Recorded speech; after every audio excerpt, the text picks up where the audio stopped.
So what could be the reason Navy keeps denying me? Karima, usually when Navy denies you, they send you a letter in the mail. You should be reading that letter. Many of you all do not read the letter. When you get denied for a credit card or auto loan, anytime you get your credit ran and you get a denial, you are supposed to receive an actual letter from the institution.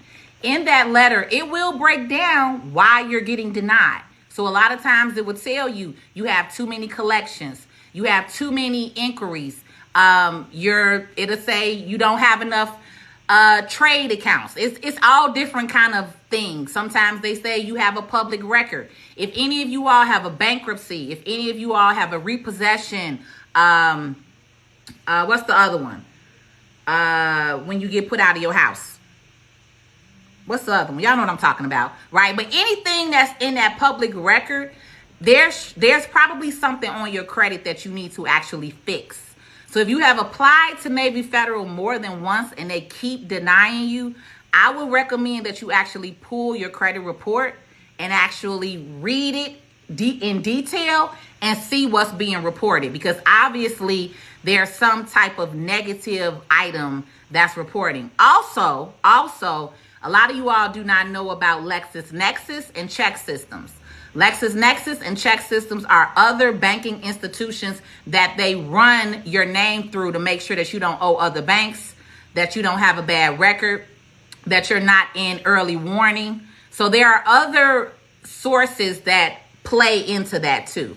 So I would definitely, look more into that, Kareem, but definitely probably pull your credit report and actually see what's on there, because it's got to be something on there.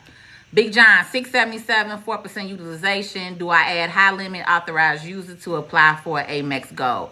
I mean, that's up to you. I'm not real big with, AUs as much as they used to be. AUs don't hold as much weight as they used to hold back in the day. Back in the day, you could put a $10,000 10-year-old Barclay card on and your score would shoot up 150 points. Now, today, your score may go up 50 points. So for me, I'm not real big on AU anymore, but if that's what you want to do to get approved, then that's exactly what you could do, especially if you want to go over 700. But for me, I'm not real big with AU. I mean, I will use it though. Don't get me wrong. I will use it for a play, for a move. If I want to increase my score and have a higher limit on there, I've definitely done that. When I first was with Navy Federal, I put a $30,000 Chase card on my credit report, and I got approved for a $20,000 card with Navy Federal. So it's definitely a play. Don't get me wrong that we utilize, that's a strategy to do that AU. But that's something that you got to decide. I'm not one that's like pushing it. You get what I mean?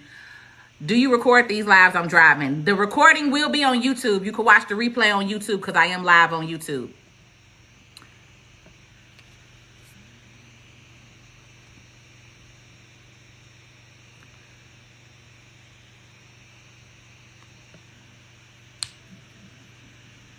You say, can I still use the check? Maybe buy a second car. I didn't see your first question, ZMCW. So when you say, can you still use the check to maybe buy a second car, I'm assuming that you got a check and maybe you didn't use it.